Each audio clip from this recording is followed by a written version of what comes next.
Hello, this is the lecture number 1 for the chapter Permutation and Combination for the class 11th, and we are starting with the topic Fundamental Principle of Counting.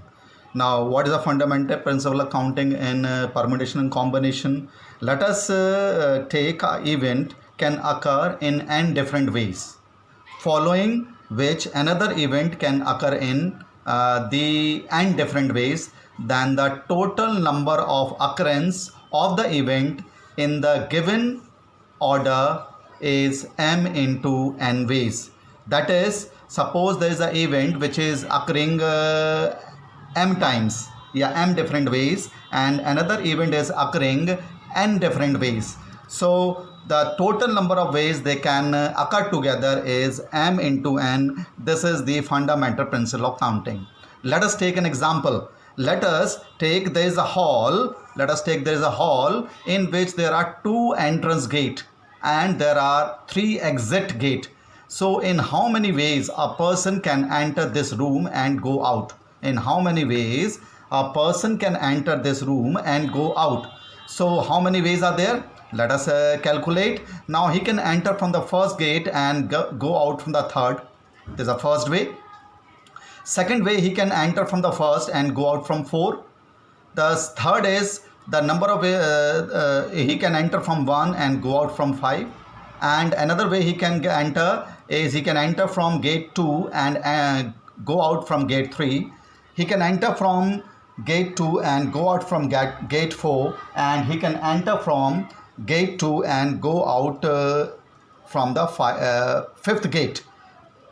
From the fifth gate. So in how many ways he can enter and go out? How many ways are there?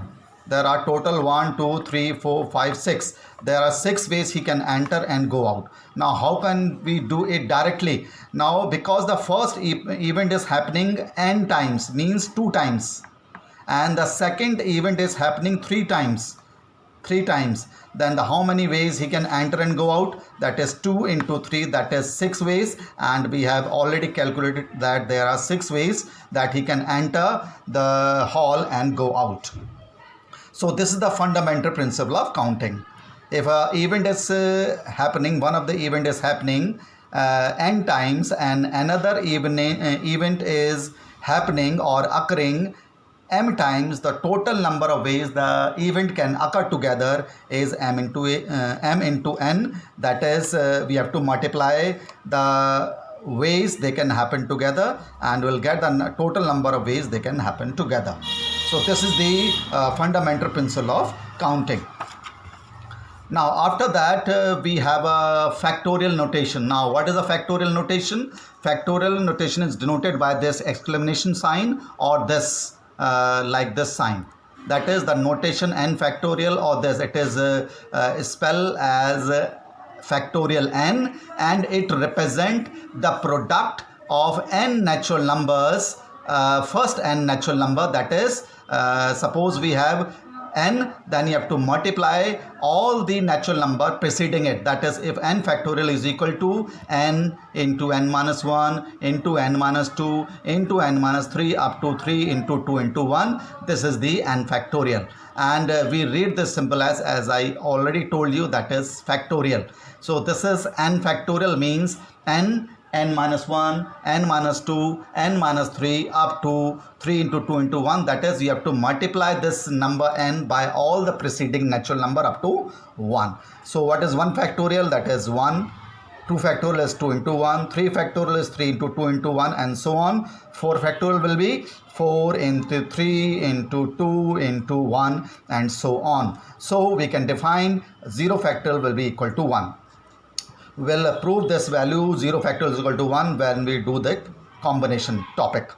So how can you find 6 factorial? We can write 6 factorial as 6 into 5 factorial, or we can write 6 factorial as 6 into 5 into 4 factorial, or we can write 6 factorial as 6 into 5 into 4 into 3 factorial, and so on. That is, if you have given that n factorial, so you can write n into n minus 1 factorial.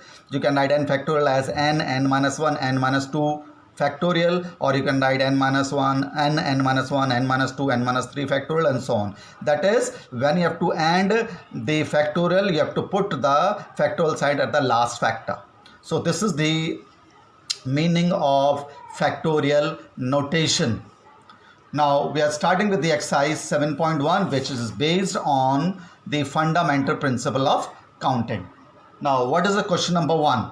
Now the question number 1, it is given that how many 3-digit number you can make by using the digits, by using the digit 1, 2, 3, 4, 5.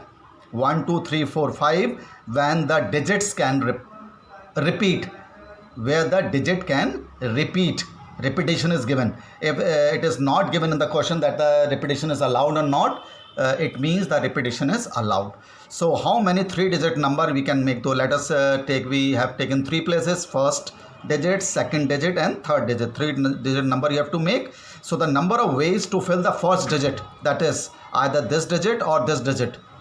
How many ways we can fill it? We have 5 digit, 1, 2, 3, 4, 5. Out of these 5 we can fill this first place. That is, on the first place we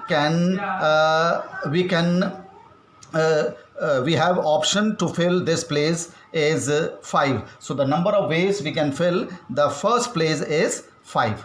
So similarly, the number of ways we can fill the second digit is also 5, because the digits can be repeated.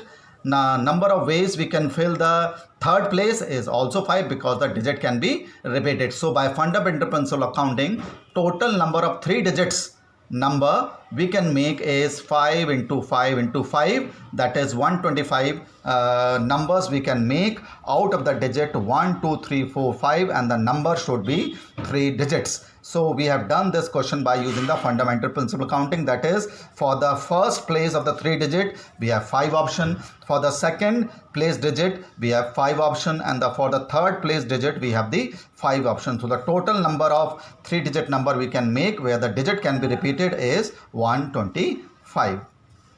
Now in the second part of this question, you have to make a 3-digit number using the digit 1, 2, 3, 4, 5 where the repetition of the digit is not allowed. So the number of ways we can fill the first place digit, that is, we have 5 out of 1, 2, 3, 4, 5. We have 5 options to fill the first place. Now to fill the second place we have how many options? Because out of 5 digits we have used we have used 1 out of it, and we cannot use that digit at the second place. So we have now only 4 options to fill up the second place. So the number of ways we can fill the second digit is 4. Out of 5 we have already used the 1, so the number of ways we can fill the second place is 4. So the number of ways we can fill the third digit is 3. Why 3? Because out of 5 digits we have used 2, and we cannot use those 2 digits we have used in the first and the second place of the 3-digit number. So the number of ways to fill up the third digit is 3, because the repetition of the digit is not allowed. So therefore the total number of 3-digit number where the repetition is not allowed are 5 into 4 into 3, that is 60 numbers we can make using the digits 1, 2, 3, 4, 5 where the repetition of the digit is not allowed. Now in question number 2, again you have to make a 3-digit number, and the digits available are 1, 2, 3, 4, 1, 2, 3, 4, 5, 6. Means we have 6 digits, and you have to make 3-digit number, and in which you have to find only even numbers. That is, 3-digit even number you have to make, in which it is not given that it is whether repetition is allowed or not. It means when it is not given, it means the repetition is allowed. Now see it very carefully. The number of ways we can fill the unit place is only 3. Why I am saying 3? Because we have to make a 3-digit number. Now the number will be even if at the unit place we have the even number, that is 2, 4 or 6 we can put at the unit place. So to fill up the unit place we have only 3 options, that is 2, 4 and 6. Then the 3-digit number will be even. Otherwise, now how can we make how many ways we can fill the 10th place? The 10th place we have 6 options. Why the 6 options are there? Because at the 10th place we can put any one of these 6 digits, 1, 2, 3, 4, 5, 6. because the repetition of the digit is allowed. Now at the 100 place, again we have this 6th option to fill it because the repetition of the digit is allowed, because we have 1, 2, 3, 4, 5, 6. So we can put any one of this 6 digit at the 100 place. So total number of ways to fill up the 100 place is 6. So total 3-digit even number using the digit 1, 2, 3, 4, 5, 6 is 3 into 6 into 6, because at the unit place we can use only 2, 4 and 6. And why I'm putting is 6 into 6? Because the repetition is allowed. So total number of 3-digit number in which are even is 3 into 6 into 6, total 108. In question number 3, we have to make a 4-letter code 1, 2, 3, 4, 5, and we have to use only 10 letters of English alphabet, and the repetition is not allowed in this question. It is given. So the number of ways to fill up the first place is 10, because out of the 10 we can use only 1. The number of ways we can fill the second place is 9 only, because the repetition is not allowed. The number of ways to fill up the third place is 8, because the repetition is not allowed, because out of 10 we have used 2. So the number of ways we can fill the third place is 8, and similarly the number of ways to fill up the fourth place of this 4th letter word is 7, because the repetition is not allowed, because out of 10 we have used 3 letters at the first, second and third place. So we have only 7 options from the remaining 7 letters to fill up the 4th place. So the number of ways we can fill the 4th place is 7. So the total 4-letter code that can be made from this first 10 letter of English alphabet is 10 into 9 into 8 into 7, because the repetition of the alphabet is not allowed. Okay, we can will discuss in the next lecture. Thank you.